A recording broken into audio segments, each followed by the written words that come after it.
Zaki ya jagoranci sallar jana'izar wani bawan Allah. Lokacin da zaki yi sujudu, gashi nan kowa da kowa da ke cikin taro ya tashi. Mecece dangantaka a tsakanin wannan zaki da bawan Allah? Kuma ta yaya ya canza daga dabbobi masu tsoro zuwa dabbobi masu zaman lafiya? Mu koyi wannan labarin mai ban mamaki. A gefen dajin mai karfi, wani gari ya tsaya.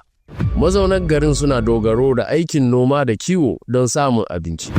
Amma rayuwarsu ta zama mai cike da tsoro saboda zaki mai kyau. Da dare ya sauka, zaki kan shiga garin, kuma daga wani gida ko wani shanu da awaki kan bace. Ba haka kaɗai ba, ya kuma fara kai hari ga yara da tsofaffi, inuwar tsoro ta rufe ko'ina a garin. Mutane suna daga hannuwa suna roƙon Allah, ya Ubangiji, ka aiko mana da wani bawanka mai ƙauna, wanda zai shiryar da wannan zaki kuma ya ƙare yara da dabbobinmu. Mutanen garin sukan fita ne kawai da rana, da yammaci ya sauka, kowa ya rufe kofofi da tagogi ya ɓoye a cikin gida. Idan wani bako ya manta ya bi wannan hanyar, washe gari ba a samun komai sai gawarsa.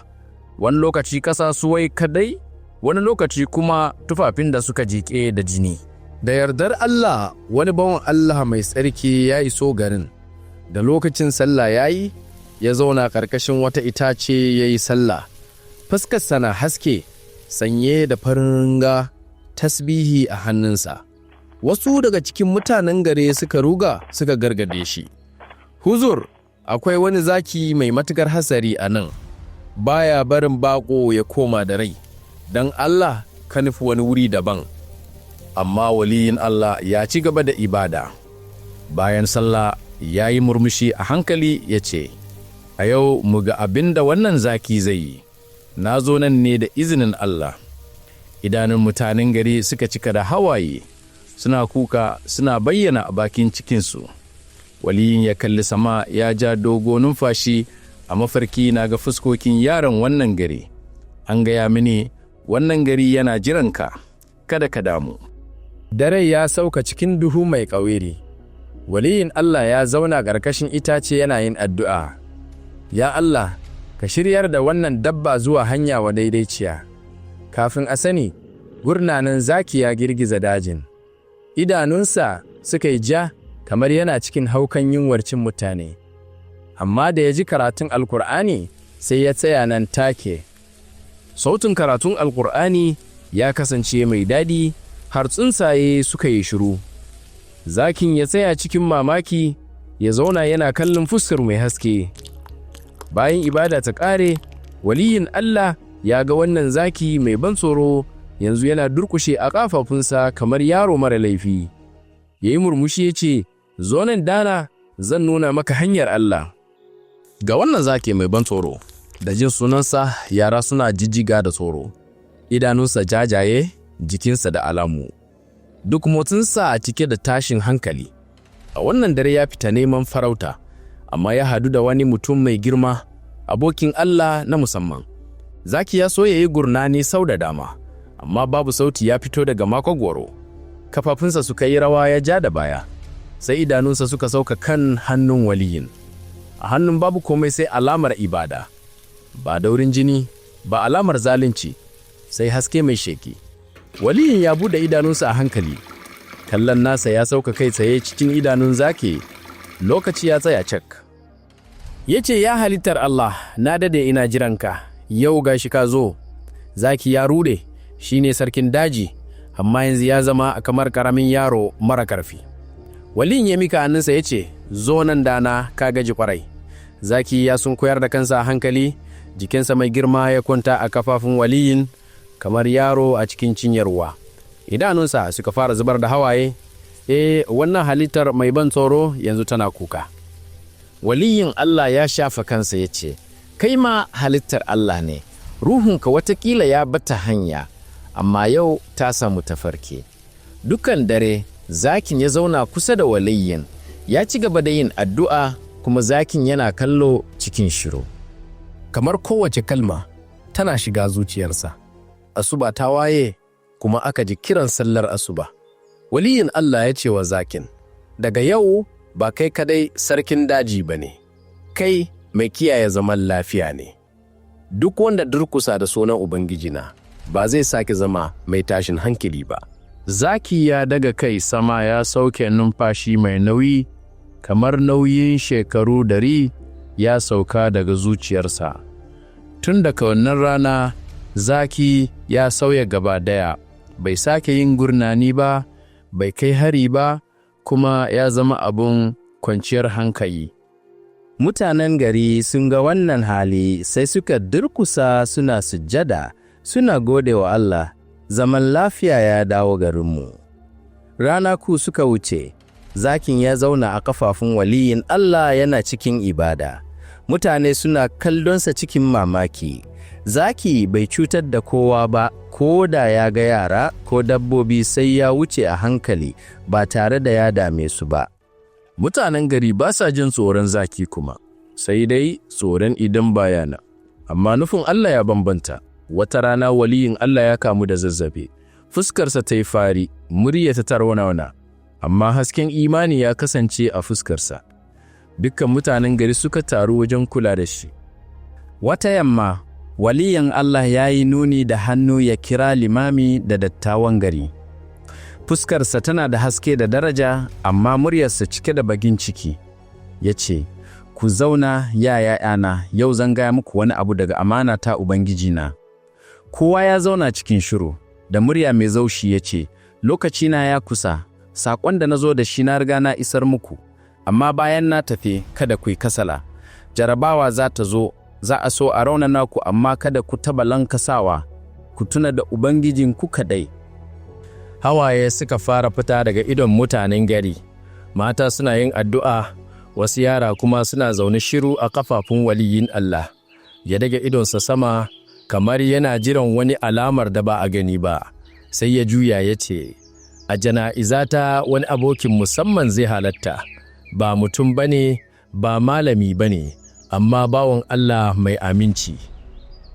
Mutanen gari suka kalli juna cikin mamaki. Waliyin Allah ya ci gaba da cewa, "Zai zo cikin shiru, ya yi sujjada, ya yi addu'a. Kada ku ji tsoro, zai zo a matsayin mai kare ku." Wani mutum ya tambaya da murya mai rawa, "Shin ba shi ba ne zakin, wannan dabbar daji?" Waliyin Allah ya yi murmushi ya ce, shi ne zakin nan. Kukan kira shi dabba mai tsanani, amma yau mai yin zikiri ne." Kowa ya yi shiru. Waliyin Allah ya daga hannunsa ya ce, "Wanda Allah ya shiryar baya kasance mai tsanani." Dukkan dare zakin ya zauna a gefen waliyin Allah. Hasken wata yana haskaka jikinsa, idanunsa cike da wani bakin ciki, kamar yana fahimtar komai, yana sauraron zuciyarsa, yana shirye don wani abu. Halin waliyin Allah ya ƙara muni. Mutanen gari sun yi addu'o'i da magunguna, amma cutar ta ƙara tsananta. A ƙarshe wata dare kafin asubu, waliyin Allah ya rufe idanunsa a hankali, tasbih ya zubi daga hannunsa, da murmushi mai laushi ya bar duniya. Dukan garin ya yi shiru. A wannan rana babu wanda ya kira sallah. Tsuntsaye ma ba su rera waka ba. Sakin da yake zaune a gefen gawan ya yi wani gurnani mai ƙarfi, kamar wani ya tsaga zuciyarsa. Lokacin da mutanen gari suka lullube waliyin Allah da alhuli, suka daga shi akan gadon jana'iza, limamin ya sanar, jana'iza za ta kasance bayan sallar la'asar. Mutane suka fara tarwa, mutane daga ƙauyuka, makwabta, tsoffin almajirai da wasu matafiya. Duk suna tambayar kansu, shin zakin zai bayyana? Wasu suna cikin damuwa, yara na tsoro, mata kuma suna addu'a. Aka ɗauki jana'iza zuwa makabarta. Rana ta yi kamar ta yi duhu a wannan rana. Limamin ya sa kowa ya tsaya a layi, sai kuma abin mamaki ya faru, bayyanar zakin. Ya sunkuyar da kansa yana tafiya a hankali zuwa kusa. Ƙafafun wasu suka fara rawa, wata mace ta yi ƙoƙarin yin ihu, amma limamin ya dakar da ita ya ce, "Ku natsu, waliyin Allah ya riga ya faɗa, wannan zaki ba ko ne ya gare mu, kada ku ji tsoro." Zaki ya zauna a gefen jana'izar. Daga maƙogoronsa sai kukan tausayawa ke fitowa. Ya kalli fuskar waliyin Allah da take bayyana daga cikin alhuli. Fuskar da har yanzu ke haske da nurin Allah da murmushin natsuwa. An fara sallar jana'iza, a kowane takbiri zaki yana durƙushewa cikin sujada. Wannan dabbar da aka taba tsoro yanzu tana tare da mutane kafada da kafada, babu gurnani, babu tashin hankali. Abin da yake kawai shine rakiya ta ƙarshe ga malaminsa, waliyin Allah da yake ƙauna. Lokacin da limami ya fara sallar jana'iza, zaki ya tsaya shiru a bayan sahun mutane. Duk lokacin da aka yi takbiri, sai ya sunkuyar da kai ya yi sujada, kuma lokacin addu'a sai ya daga idonsa sama, kamar shi ma yana roƙon Ubangiji don masoyinsa. Wannan abin mamaki ya sanya mutanen garin suna kuka da hawaye. Bayan an kammala sallar jana'iza, aka binne waliyan Allah. Zaki ya zo ya zauna a gefen kabari cikin shiru, ya dubi ƙasa kamar yana cewa a zuciyarsa, ka tafi, ka bar ni shi kadai. Tun daga wannan rana, zakin bai koma daji ba. Kabari ya zama matsuguninsa. Rana, ruwan sama, dare ko yini ba su iya korarsa daga nan ba. Bai ci abinci, bai yi farauta, sai dai zama a shiru. Wani lokaci hawaye na zuba daga idansa, wani lokaci kuma yi wani gurnani mai ƙarfi kamar zuciyarsa ta kare. Mutanen gari sau da yawa suna ajiye nama, ruwa da madara a gabansa, amma bai tabbata ba komai ba. Idan wani ya kusanto, sai kawai ya daga kansa ya kalle shi, sannan ya sake kwantar da shi a kan kabari. Dattawan gari suka ce, mun ga aminci da yawa a rayuwa, amma darasinsa daukarwa daga wannan dabba ya wuce duk abin da muka taɓa zato. A cikin shiru na dare, lokacin da kowa ke barce, ana jin kuka mai taushi daga makabarta, kamar zuciya ta karye gaba daya. Zakin da raurawarsa ta taba firgita duk garin, yau yana kuka kamar ƙaramin yaro marar ƙarfi. Wasu suna ba da shaida cewa wata rana zakin ya kalli sama, ya yi kuka da ƙarfi ya ce, ya Ubangijina, ka kubutar da ni daga tashin hankali, yanzu ka kai na wajen abokinka. Kwana da kwanaki suna wucewa, zakin yana zaune shi kaɗai a inuwar kabari. Jikinsa ya yi rauni a hankali, idanunsa suka nuna cikakkiya fanko, amma baya rage tsayuwa cikin ibada, baya barin kabari, baya komawa daji. Kowace dare cikin kuka take, kowace rana cikin addu'a. Wata rana, yara daga ƙauye suka ga abin mamaki. Zakin yana zaune a kan kabari, haske mai ban mamaki yana zagaye da shi, kamar wani hasken sama ya rufe shi. Yaran suka gudu suka sanar da mutane. Lokacin da suka iso, zukatansu suka girgiza. Zakin yana sujada a kan kabari. Jikinsa yana haskakawa da haske mai ban tsoro, kamar akwai halitta ta ruhaniya kusa. Daga bakinsa ana jin kalmomin shahada. Wannan dare, zakin ya fi kowane lokaci gajiya. Ya sa kansa a ƙasa, ya rinse idanu. Wannan shi ne barcinsa na farko. A cikin barcin ya shiga duniyar mafarki, duniya mai shuru, haske da salama. A can ya ga waliyin Allah da yake gauna, sanye da farin kaya, fuska mai haske, hannunsa da tasbihi. Zakin ya sunkuyar da kansa nan da nan.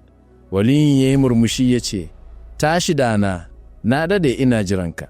Zakin ya daga kansa da mamaki, idansa cike da hawaye. Waliyin ya sa hannu a kansa ya ce, wata rana masifa za ta sauka kan wannan gari, annaba da yunwa. Mutane za su yi yunwa, rauni da takaici. A lokacin wata uwa za ta rasa danta maraya a cikin daji.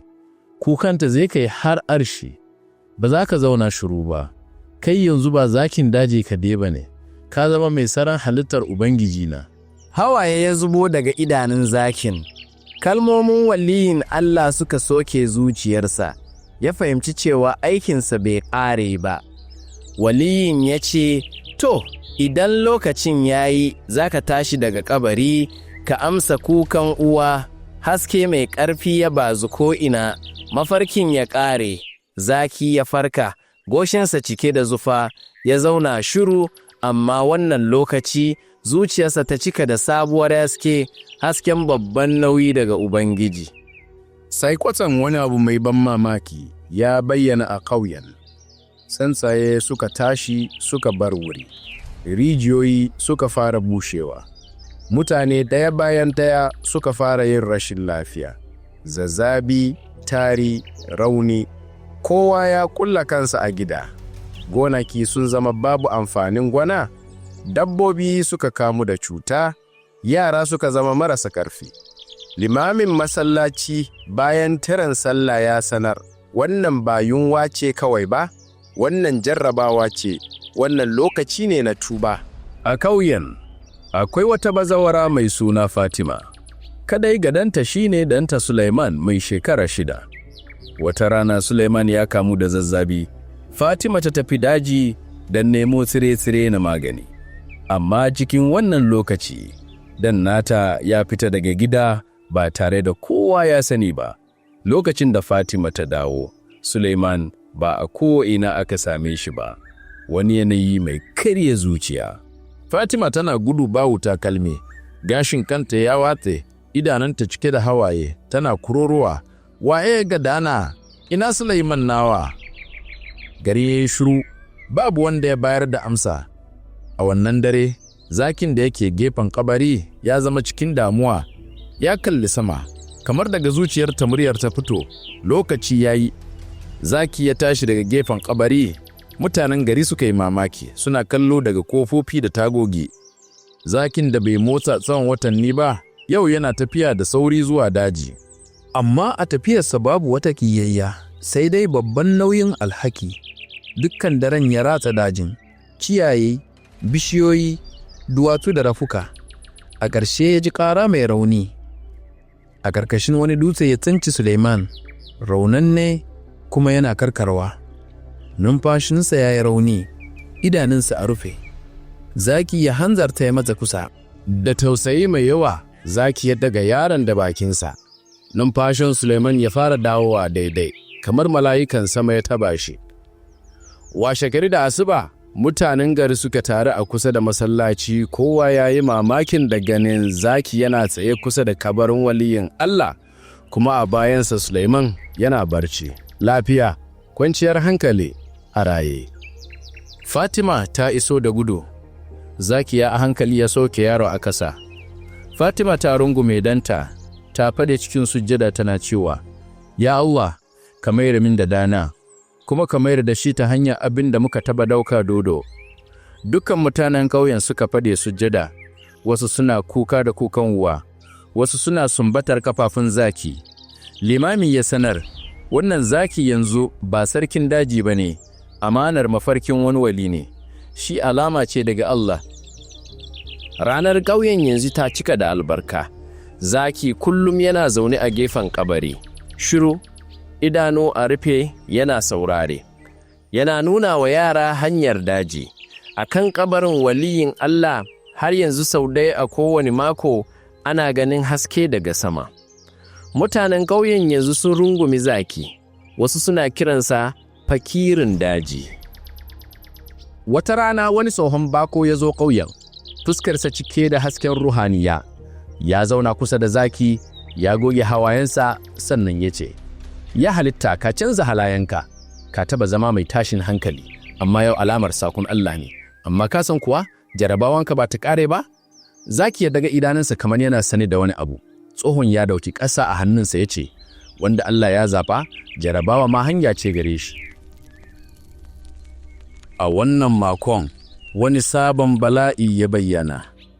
Wata mai tsanani ta kama dajin kusa da ƙauye. Tsuntsaye da dabbobi suka fara guduwa. Mutanen ƙauye suka boye ‘ya'yansu a cikin gidaje. Amma wani yaro maraya ya makale a cikin wuta, ya bata yayan wasa a daji. Kukansa ya kai kunnen zakin da yake zaune a gefen kabari. Nan take zakin ya mike tsaye. A gaban idon mutanen gari cikin mamaki, zaki ya ruga zuwa cikin dajin da ke konewa. A can wuta tana tashi da ƙarfi, ba wanda ya iya shiga. Amma a idanun zakin babu tsoron ko kaɗan. Ya yi tsalle ya fada cikin wutar. Kowanne gefe wuta tana ci, ganyayi suna ƙonewa, hayaki baki ya lullube sama. Ya manta da ransa gaba daya, ya yi gudu zuwa inda ake jin kukan. A bayan wata ciyawa ya tarar da yaron ya suma. da tausayi kamar uwa ke daukar ɗanta, haka ya ɗauke shi da bakinsa ya cece shi. Da ya dawo kauye, jikinsa cike da alamun konewa, tafiyarsa cike da gajiya, amma idanunsa suna cike da farin ciki. Uwar yaron ta ruga ta rungume ɗanta. Dukkan mutanen ƙauye suka taru a kusa da zakin. Wannan dare, mutanen gari masu ibada sun ga mafarki daya. A cikin wani lambun aljanna, wani bawan Allah da ake ƙauna yana tafiya. A gefensa akwai zaki mai haske, haske yana fita daga ƙafafunsa. Malamin nan yana murmushi yana cewa, wannan shine dabbar da dacen ta kasance mai tsananin tashin hankali. Ubangijina ya canja halayenta, yanzu ba wai sarkin daji ba ne kawai, amma mai tsaron ƙabarina mai daraja. Ya kasance amintacce a zumunci kuma ya kiyaye shi gaba ɗaya. A mafarkin, kowa ya ji wani sauti na sama cewa, duk halittata da ta canza kanta saboda ni, zan canza ta da rahamata. Wannan zaki ne mai daukar sakona. A halin yanzu, an gina kabari mai tsarki akan kabarin bawan Allah. Mutane suna ta taruwa sosai, daga ƙauyuka na kusa har zuwa garuruwa masu nisa, suna zuwa ziyara. Suna karanta Fatiha, suna addu'a, suna tasbihi. Amma abubuwa masu ban mamaki suka fara bayyana. Wasu suna shimfida zane akan kabari, wasu kuma suna daukar ƙasa suna ganin tana da albarka. A hankali kabarin ya zama wurin ibada. Abin mamaki mafi girma shine mutane sun fara kiran zakin da suna Baba Zaki. Baba Zaki yana taimakawa idan akwai hatsari. Addu'ar Baba Zaki tana amsawa. Duk abin da aka nema a kafafun Baba Zaki ana samu. Wasu mata suna yin sujjada a gaban zakin suna neman waraka da 'ya'ya. Wasu kuma suna taɓa tafinsa suna dafa kansu suna cewa, mun zo wajenka, Baba, ka yi mana rahama. Zaki ya yi shiru, yana kallon komai, yana fahimtar komai, amma zuciyarsa na ƙonewa. Dare da dare yana yawo a kusa da kabarin cikin damuwa. Wani lokaci yana kallon kabari, wani lokaci kuma yana duban sama. Wannan hali ya zama abin da ba zai iya jurewa ba, amma ai dabba ce kurma, ba ta harshe don bayyana abin da ke zuciya. Sai ranar da ta kaddara ta zo, a gefen kabari, ƙarƙashin hasken wata mai ƙarfi, zakin ya kwanta yana jin zafi mai tsanani a kirjinsa. A lokacin ne ƙofar mafarki ta bude. Malamin Allah ya sake bayyana, fuskarsa tana haske, amma wannan karo fuskarsa cike take da fushi da bakin ciki. Zaki ya faɗi cikin sujuda, kamar ya san cewa yau zai ji kalmomi masu nauyi. Malamin Allah ya ce da ƙarfi, menene ke faruwa yaro na? Wannan ba shi ne saƙon da na bari ba. Mutane yanzu suna kira mu sun manta da Ubangijinsu, suna durkusawa a kafafunmu, sun bar sujada ga Rabbul Alamin wanda ya ba mu daraja. Zaki ya daga kansa idonsa cike da kunya a rashin karfi da hawaye. Malamin ya ce, kaifa amintacce ne gare ne, ko ba haka ba? Ka shiga cikin jana'iza ta ka sare kabarina, yanzu lokacin yayi ka sare sakona. Zaki ya sunkuyar da kansa. Malami ya dafa kirjinsu a hankali yana cewa, da umarnin Ubangiji yau ana baka harshe. Nan da nan haske ya lullube jikin zakin gaba daya, ya so ya yi ruri, amma wannan karar rurin nasa ya cika da zafi da ƙarfin shirya. Je ka kira mutane zuwa tafarkin tauhidi. Mafarkin ya ƙare. A cikin gari kuwa ana biki, mutane sun taru a kusa da kabari, wasu suna sumbatar kabarin, wasu suna kiran zakin da suna Baba. Wata mace ma ta faɗi tana sujjada a gabansa. A lokacin ne wannan tarihi ya faru. Zaki ya yi ƙara mai ƙarfi, amma wannan ba ƙarar daji ba ce, sai dai muryar da ta fito kasarare. Tsaya! Dukkan wuri ya yi shiru. Kowa ya shiga firgici, idanunsa a buɗe, bakinsa a rufe. Zaki ya yi takiya a hankali zuwa cikin jama'a ya ce, me kuke yi? Mutumin da kuke durkusawa a ƙafafunsa, shi kullum cikin sujjada yake ga Ubangiji.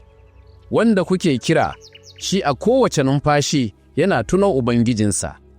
Wani ya yi ihu, zaki yana magana. Zaki ya daga idonsa sama ya ce, wannan ikon Ubangijina ne domin in sanar da ku. Hawayen ya gangaro daga idanun zaki, ya nuna kabari ya ce, wannan kabari ne kawai wurin wani waliyin Allah, amma ba wurin ibada ba ne, wurin darasi ne. Ku ƙaunace shi, ku girmama shi, amma kada ku manta da Ubangijinku, shi ne mai warware duk matsaloli, shi ne mai cika bukatu. Mutane suka tsaya cikin mamaki, kamar duniya ta tsaya cak. Zaki ya yi ƙara, kada ku yi shirk, kada ku hada wani da Rabbul Alamin wanda ya sanya ni mai tsaronku. Ni da zaki ne mai tsananin tashin hankali, amma shi ya juya ni mai tsananin halittarsa. Yau kuwa kuna mai da abokin Allah Ubangiji. Wata mace ta rushe da kuka, ka yafe mu baba zaki, mun rikice.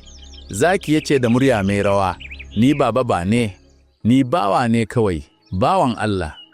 A lokacin nan gajimare ya cika sama, walƙiya ta fara, kuma daga kabarin ya fito wani haske mai annuri. Kamar ana ganin malamin Allah yana murmushi yana cewa, yaran na ka isar da sako. Dukkan mutanen gare suka fadi a sujjada. Tun daga wannan rana mutane suka daina shirk. A gefen kabarin ba a yin kome sai addu'a, kuma zaki ya bar wajen kabari ya zauna kusa da masallaci. Baya matsayin baba ƙari sai dai ya zama shaida mai rai na shirya. Kwanaki suka wuce, zaki ya shafe ragowar rayuwarsa a inuwa ta kabari. Jikinsa ya zama sirri kaman kashi kawai. A idanunsa babu tashin hankali sai hawayen da ke ta zuba. Bai sake farauta ba, bai yi ruri ba. Duk lokacin da mutane suka zo kabari sai ya zauna shiru kamar mai tsaro, shaida da bawa amintacce. Yara suna wasa a gefensa, mata suna kiran shi Baba Zaki, amma duk lokacin da ya sunkuyar da kai, kamar yana cewa, ni ba baba ba ne, ni kaina mai neman gafara ne kawai. Ranan nan, lafiyar zaki ta fara farfarewa. Numfashinsa ya yi nauyi, da idanunsa masu cike da hawaye ya kalli sama, sai gashin idanunsa ya yi nauyi. A cikin mafarki ya sake ganin waliyin Allah, fuska mai annuri, murmushi mai nutsuwa. Waliyin ya zo kusa ya mika hannu ya ce, yarona, lokacinka ya yi, saƙon da aka aiko da kai ka isar, yanzu ka dawo ka zauna a kafafuna. Hawaye suka zubo daga idanun zaki, ya ce, ya shaihu, Ubangijina zai karfe ni kuwa, ni dai da can mugun zaki ne. Waliyin Allah ya marmushi ya ce, Ubangijin da aika annabi Musa har wurin Fir'auna, shin rahamarsa ba za ta kasance a gare ka ba? Kai ka aikata abin da mutane da yawa ba su iya yi ba, ka daga muryar gaskiya a kan shirki. Zaki ya farka cikin mamaki, sannan a cikin mafarki ya faɗi cikin sujada, ya Ubangijina, ka sauya ni daga dabba daji zuwa bawa, ka karbe ni. Washe gari rana ta yi kama da bata da annuri, sama ma tana kamar cikin bakin ciki. Mutanen da suka zo kusa da kabari suka ga zaki kunce, yana cikin barci na dindindin, babu ruri, babu motsi, sai salama kawai. Wani ya ce a hankali, Baba Zaki ya tafi. Sai wani dattijo ya tsaya ya ce, a'a, ba wani baba ba ne, bawan Allah ne mai biyayya. Ku ba shi girmamawar da ya dace da halitta mai gaskiya da aminci. Shi ne ya hana ku yin shirki, ya kuma kare zuriyarku. Idanun mutane suka cike da hawaye, an yanke shawara a binne zakin a gefen kabarin waliyin Allah. Jikinsa ya zama mai sauki, kamar ruhinsa ya riga ya tashi sama. Lokacin da aka tono kabarin, an ga haske mai laushi. Wani ya ce, waliyin Allah yana murmushi, yana marhaba da amininsa. An kwantar da zakin cikin ƙasa. Mutane suna karanta addu'a. Wannan karan bakin kowa suna angatan sunan Allah kadai, amma mutane ba su iya mantawa da zakin ba. Wurin da a da ake kunna kendel yanzu ana karatun Alkur'ani. Wurin da ake daura zare yanzu ana daga hannuwa ana yin addu'a. Mutane sun koyi darasi, ku girmama bayan Allah da ake ƙauna, amma ibada ta kasance ga Allah kadai. Wata rana wani yaro ya zo kusa da kabarin ya tambaya, uwa zakin nan ne yake kwance a nan? Mahaifiyarsa ta yi murmushi ta ce, e dana, amma ba wani baba ba ne, shi zakin ne kawai, wanda ya nuna mana hanya kamar uban gaskiya, ya koya mana kada mu nemi taimako daga kowa sai Allah.